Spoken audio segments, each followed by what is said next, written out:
warahmatullahi wabarakatuh. Alhamdulillahirobbilalamin. Assalatu wassalamu ala asrofil anbiya wal mursalin wa ala alihi rasulillahi ajma'in. Amma ba'du. Untayan langkah yang pertama, segala puji bagi Allah yang mana Dianya telah menciptakan beribu-ribu nikmat, yang diantaranya nikmat kesehatan dan kesempatan. Yang kedua kalinya, selawat beruntakan salam ke penjunjungan kita, yaitu Nabi Muhammad SAW.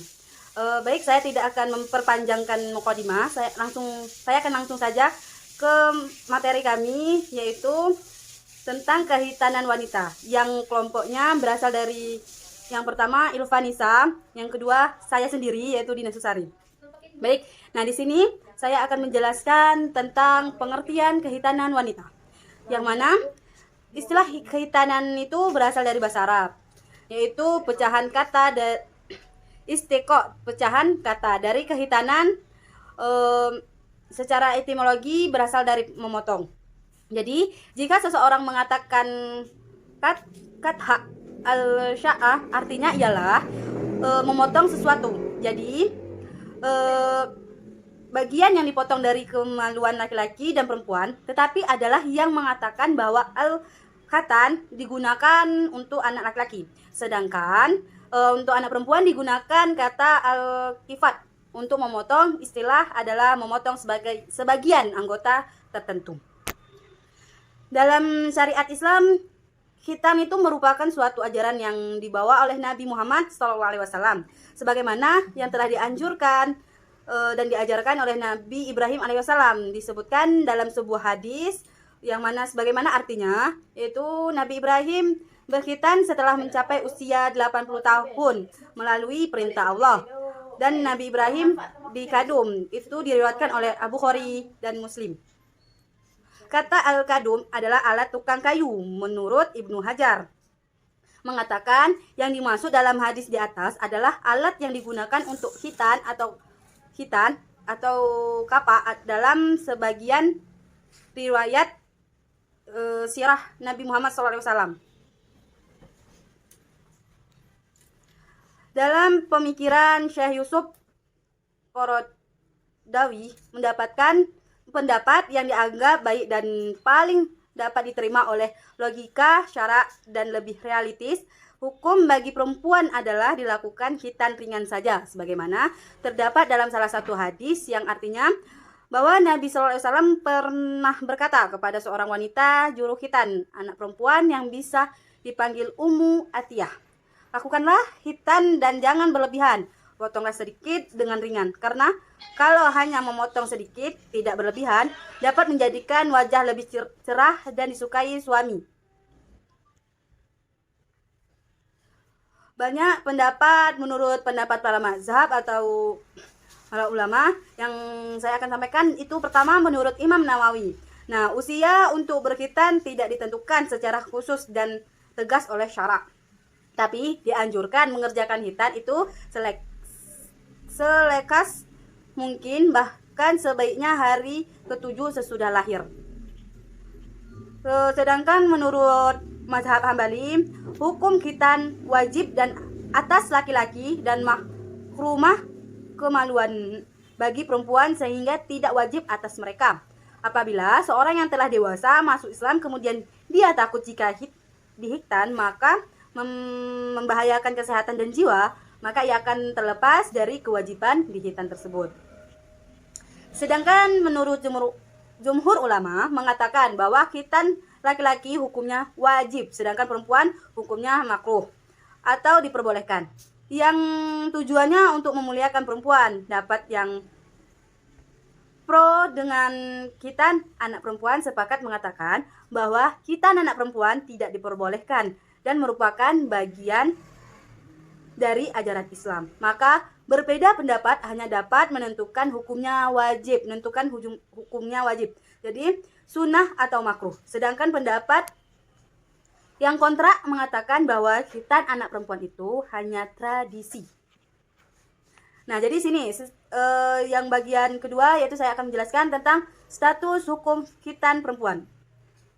Praktek khitan untuk anak laki-laki, mayoritas ulama fikih sepakat dan tidak mempersoalkan bahwa mendukungnya, karena dinilai sangat positif baik dari aspek medis maupun biologis. Meskipun para ulama masih kontroversi dalam menetapkan status hukumnya, sehingga ada sebagian mengistimbatkan wajib dan sebagian lainnya adalah sunnah.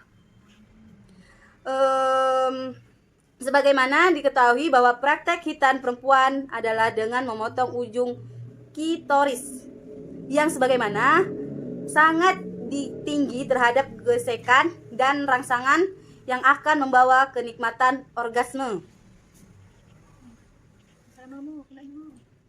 Bahkan ada sebagian praktek khitan sampai memotong labia minora, itu bibir kecil vagina. Fenomena seperti ini sebagaimana dipraktekkan di beberapa daerah di Afrika atau daerah-daerah yang lainnya. Dan tidak atau jarang praktek semacam ini sampai mengakibatkan kematian bayi dan menimbulkan trauma psikologi. Nah,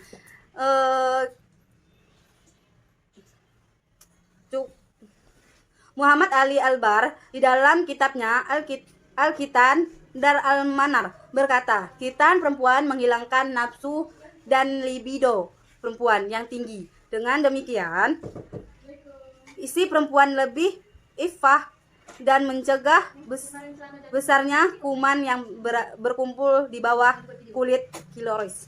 Nah, jadi penjelasan dari saya cukup sekian. Akan dilanjutkan dengan saudari saya, yaitu Ilfani.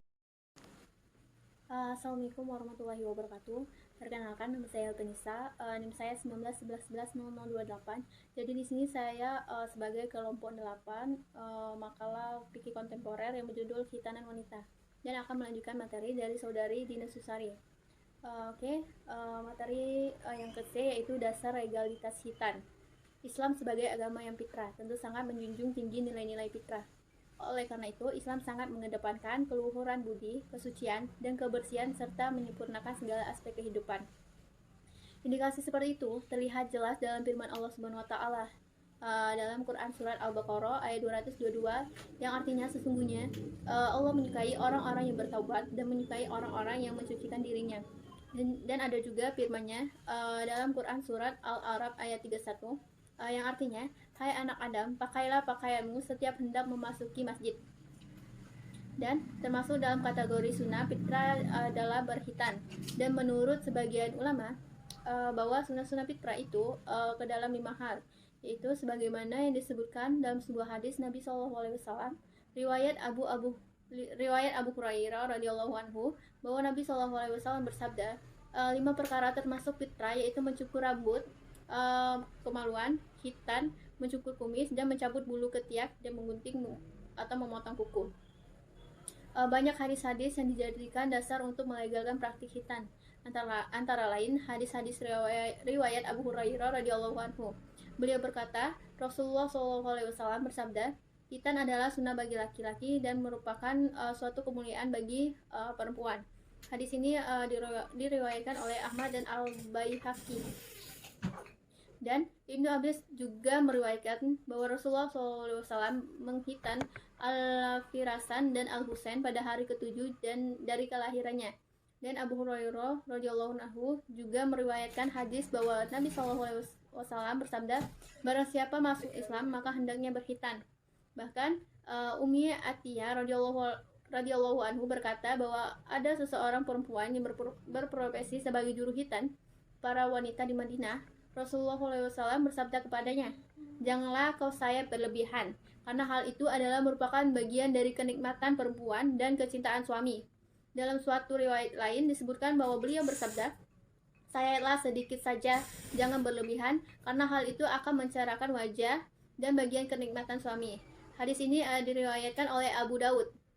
Dan selanjutnya D. Pandangan ulama dan hukum Islam tentang khitanan. Yaitu tentang khitanan untuk perempuan, bahwa mazhab Hanafi berpendapat bahwa khitan untuk wanita dipandang baik. Ada juga yang mengatakan bahwa hukumnya sunnah, seperti yang diterapkan di dalam kitab Fathul Qadir. Al-Bazi juga berpendapat demikian. Jika orang maci saja perlu dihitan, apalagi wanita. Jika khitan wanita hanya dipandang baik, Tentu orang banci tidak perlu dihitan karena boleh jadi ia adalah seorang wanita. Sementara, menurut mazhab Maliki, hitan bagi wanita dipandang baik. Dalam kitab Muntaka yang dikutip dari kitab Al-Muwattu diterangkan bahwa Imam Malik berkata, hendaklah seseorang perempuan membiasakan diri memotong kuku, memotong bulu kemaluan, dan berhitan, sebagaimana yang telah dilakukan laki-laki. Mazhab Syafi'i dan para pengikutnya berpendapat bahwa hukum hitan bagi wanita adalah wajib. Dan Imam Nawawi berkata dalam Al-Majmu menurut mayoritas ulama, berkhitan juga adalah wajib bagi laki-laki dan perempuan. Sedangkan mazhab Hambali belum ada kata sepakat untuk hukum hitan bagi wanita. Ada yang mengatakan hukumnya wajib, sebagaimana dijelaskan dalam kitab Syarul Muntala Irodat. Tetapi Ibnu Qudamah berpendapat bahwa khitan wanita hanya dipandang baik dan hukumnya tidak wajib. Yang terus selanjut itu, di samping itu mereka juga berdalil dengan hadis apabila dua bagian yang dikhitan telah bertemu, maka telah diwajibkan adanya mandi. Hal itu menunjukkan bahwa pada zaman dahulu wanita telah berkhitan. Bahkan ada yang berkata seseorang laki-laki diperbolehkan memaksa istrinya untuk berkhitan, seperti halnya memaksa untuknya mengerjakan sholat. Hal ini sebagaimana dalam kitabnya wajib bagi perempuan berkhitan dengan memotong sebagian daging kecil yang berada di bagian atas kemaluan, dan bagi laki-laki untuk menghilangkan sebagian kulit penutup bagian depan dari kemaluan, dan disunahkan bagi laki-laki untuk menyegerakan khitan di umur 7 tahun. Dari uraian di atas dapat kami simpulkan bahwa pada umumnya para ulama sepakat mengatakan bahwa khitan itu suatu yang masyru' atau disyaratkan baik bagi laki-laki ataupun perempuan, sebagaimana yang dinukil Ibnu Hazm dalam bukunya Maratibul Ijma' dan Ibnu Taimiyah dalam bukunya Majmu' al-Fatwa. Jadi dari penjelasan di atas bahwa pada umumnya para ulama sepakat mengatakan bahwa khitan itu suatu yang disyaratkan. Itulah penjelasan dari materi kami, semoga dapat dipahami. Saya akhiri, wabillahi taufiq wal hidayah. Wassalamualaikum warahmatullahi wabarakatuh.